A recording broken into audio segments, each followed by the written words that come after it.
Senandung Azalea, episode 56, Gerimis yang Menderas. Meski telah gagal berkali-kali, Aska masih terus memberikan kejutan-kejutan untuk Azalea. Namun Azalea tak juga melihatnya. Rasanya Aska ingin menyerah seiring hatinya yang mulai layu, seperti bunga-bunga yang kemarin dibelinya untuk Azalea. Semua bunga itu telah dibuangnya. Kini Aska tak tahu apa lagi yang harus ia lakukan. Saat bekerja pun ia tak henti memikirkan Azalea dan bagaimana cara untuk meluluhkan hati istrinya itu. Sepulang kerja malam itu, Aska sudah menyiapkan kejutan lain untuk Azalea. Baru saja mobil Aska ingin berbelok masuk ke area apartemen, saat tak sengaja ia menoleh ke kanan dan melihat sosok yang sangat dikenalinya di seberang jalan sana. "Azalea?"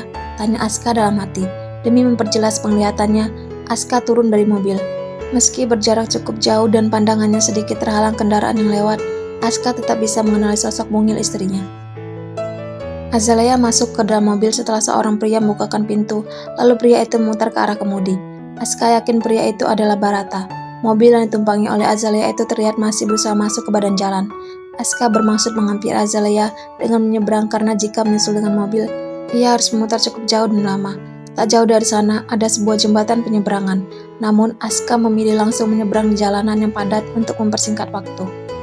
Setengah berlari, Aska berusaha melewati kendaraan yang berlalu lalang. Begitu ia tiba, mobil yang membawa Azalea telah melaju. Aska memaki lantas kembali menyeberangi jalan untuk menuju mobilnya.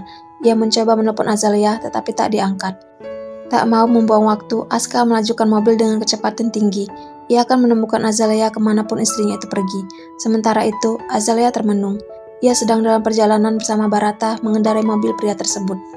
"Tidak apa-apa saya membawamu pergi malam begini, Azalea?" tanya Barata meski sebenarnya belum terlalu malam. Azalea mengangguk. Mereka akan pergi ke lokasi restoran Barata untuk melihat-lihat.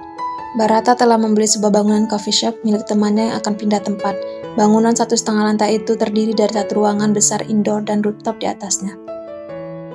Bentuk bangunan tersebut sangat sesuai dengan konsep restoran Barata yang idenya dari Azalea. Coffee shop tersebut masih beroperasi sampai sekarang. Mulai bulan depan, baru Barata akan memulai renovasinya. Barata memang mengajak Azalea untuk melihat bangunan itu karena ia ingin meminta bantuan Azalea untuk desain interior restoran nantinya. Namun ia tak menentukan harinya, terserah kapan Azalea bisa. Malam itu Azalea meminta Barata untuk menjemputnya. Azalea memang berencana melihat bangunan tersebut karena Barata meminta bantuannya. Namun tujuan utama Azalea pergi adalah untuk menghindari Aska. Aska masih saja menyiapkan kejutan-kejutan romantis dan manis untuknya dan ia tak ingin hatinya luluh. Azalea tahu kebimbangan mulai merayapi hatinya saat ini karena bagaimanapun ia mencintai Aska. Ia juga telah melihat kesungguhan hati sang suami untuk tetap mempertahankan rumah tangga mereka. "Azalea!" seru Aska setelah membuka jendela sebelah kiri mobilnya. Meski sudah tertinggal jauh karena harus memutar jalan tadi, akhirnya Aska bisa menyusul mobil Barata. Ia berusaha menyalip dan menghadang mobil Barata, tetapi di depan ada bus besar. Kembali ia memanggil nama Azalea, namun suaranya hilang terbawa angin. Melihat ada mobil yang berusaha menyalip, Barata menoleh. Ia menghela napas setelah mengetahui bahwa itu Aska.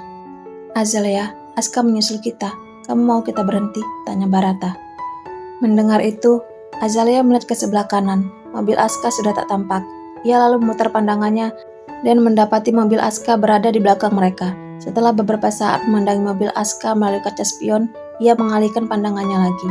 Lantas, ia menggeleng sebagai jawaban untuk pertanyaan Barata. Menuruti Azalea, Barata pun tetap melajukan mobilnya. Meski mobil Barata tak terlalu kencang melaju, ternyata tak mudah untuk menyalip karena banyaknya kendaraan besar yang lewat. Aska mengumpat kesal ketika kemudian mobilnya tertahan lampu merah, sedangkan mobil Barata sudah berjalan di depan sana. Lampu merah berakhir dan Aska kembali mengendari mobilnya dengan kecepatan tinggi.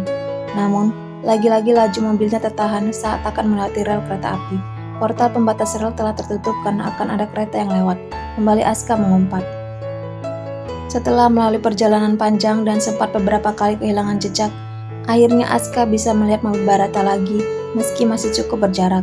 Aska menyusul ketika kemudian dilihatnya mobil Barata berbelok. "Coffee shop? Untuk apa Barata membawa Azalea ke sebuah coffee shop yang cukup jauh sampai ke Jakarta Utara? Jika di Jakarta Selatan saja bertabur coffee shop," gumam Aska. Aska tak punya banyak waktu untuk menjawab pertanyaannya. Segera ia memarkirkan mobil, lalu masuk ke dalam coffee shop tersebut dan mengedarkan pandangan. Ia mencari Azalea sambil memanggil nama istrinya itu. Aska tak peduli pandangan heran para pengunjung coffee shop, tak juga memedulikan dua orang karyawan coffee shop yang menghampirinya untuk menanyakan keperluan. Setelah menyisiri setiap sudut dan tak juga menemukan sosok Azalea, Aska memutuskan untuk menaiki tangga yang ada di sudut ruangan. Kedua karyawan tadi menahan langkahnya. "Pengunjung tidak boleh naik ke atas, Pak, khusus karyawan," ucap seorang karyawan. Aska tak menggubris. Dengan mudah ia menyentakkan tangan kedua pria yang mencekal lengannya, lalu melanjutkan langkah. Ketika hampir mencapai rooftop, dua orang karyawan itu kembali mencekal lengan Aska. Namun, seseorang dari atas menyuruh mereka melepaskan Aska.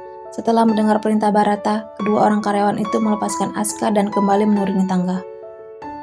"Azalea," desa Aska ketika akhirnya ia melihat wajah istrinya. Kemudian tatapan Aska beralih pada pria di samping Azalea. "Maksud lo apa bawa Azalea kemari? Lo tahu apa yang lo lakukan itu sudah termasuk penculikan," tuding Aska sambil menunjuk wajah Barata. Ia tak merasa perlu lagi bicara dengan bahasa formal pada pria itu. "Barata tidak menculik saya," sahut Azalea, lantas melanjutkan, "Saya meminta dia untuk menjemput saya." Mendengar itu, hati Aska terasa nyeri. Dipandanginya wajah Azalea beberapa lama. "Kenapa kamu minta pria lain untuk menjemputmu, Azalea?" tanyanya pelan. "Why not?" Azalea menantang mata Aska. "Kita akan segera bercerai, kan?" Aska menggeleng lalu berjalan mendekat istrinya dan berkata, "Saya sudah bilang saya tidak mau bercerai." Setelah memandangi wajah suaminya beberapa saat, Azalea kembali bersuara. "Dan saya juga sudah bilang saya ingin bercerai. Bukankah kamu bebas setelah bercerai? Tak ada yang akan melarangmu menemui Ilona atau wanita manapun setelah kita bercerai." "Didn't you hear me, Azalea?" Aska berkata lirih. "Saya sudah meninggalkan Ilona, dan saya sudah berulang kali mengatakan bahwa saya ingin mempertahankan rumah tangga kita. Memiliki pernikahan yang indah seperti yang kamu juga inginkan, hingga kita menua." Azalea tak menyahut. Ia menengadah sebentar dan langit terlihat begitu redup. "Saya telah berusaha melakukan apa yang saya bisa untuk menunjukkan kesungguhan saya. Tolong beri saya kesempatan. Tolong lihat saya, Azalea." Aska memohon. "Kamu pikir semua yang kamu lakukan itu bisa memperbaiki pernikahan kita?" Suara Azalea meninggi, menahan air mata yang ingin jatuh. "So tell me what to do," balas Aska. "Katakan pada saya apa yang harus saya lakukan agar kamu mau menerima saya kembali." "Because I'm clueless, because I'm a fool," lanjut Aska dengan suara parau. Azalea memandangi wajah suaminya. Dadanya terasa sesak karena menahan air mata. Aska menatap lekat sepasang mata bulat di hadapannya dengan perasaan tak menentu. Dalam detik-detik yang hening, mereka saling mengunci pandangan. Seakan tatapan mereka mampu menyampaikan semua aksara yang tak terucap. Sampai kemudian Azalea berbalik dan melangkah menjauh, tak memedulikan Aska yang menyusul langkahnya dan memanggilinya. "Saya mau pulang, Mas Barata." Azalea menghampiri Barata yang berdiri agak jauh. Barata mengangguk kemudian melepas jaketnya dan menyodarkannya pada Azalea ketika angin kencang berembus. Aska merebut jaket Barata dan melemparnya kembali pada pria itu. Aska lantas melepas jasnya dan memakaikannya di bahu Azalea. "Ayo kita pulang," ucap Aska seraya menggenggam tangan Azalea. Azalea menepis tangan suaminya. Setetes air mata jatuh saat ia berucap, "Let me go, Aska. I won't let you go, Azalea. Please don't leave me." Kembali Aska meraih tangan Azalea. "Saya bilang lepaskan saya." "Please stay with me, Azalea. I don't want to lose you. Please, don't leave me." Aska kembali memohon. Suaranya terdengar bergetar. Sambil menyeka air matanya, Azalea kembali ingin menepis tangan Aska dan berbalik. Namun, apa yang dilakukan oleh Aska kemudian membuatnya membeku sesaat. "Don't leave me, Azalea. I'm begging you." Aska berlutut di hadapan Azalea sambil meletakkan keningnya di atas kedua tangan istrinya yang berada dalam genggamannya itu. "Aska, bangun," pinta Azalea di sela tangis. Aska bergeming, tetap pada posisinya. Hati Azalea akhirnya luluh ketika jemarinya terasa hangat karena air mata Aska. Tubuhnya pun meluruh, seiring gerimis yang mulai turun. Masih terisak, ia memeluk tubuh Aska dan membelai rambut suaminya itu. Aska lalu melingkarkan kedua lengannya di pinggang Azalea, mendekap erat tubuh mungil itu, sambil memohon agar Azalea tak meninggalkannya. Gerimis menderas, menyamarkan suara detak jantung mereka yang berpacu keras.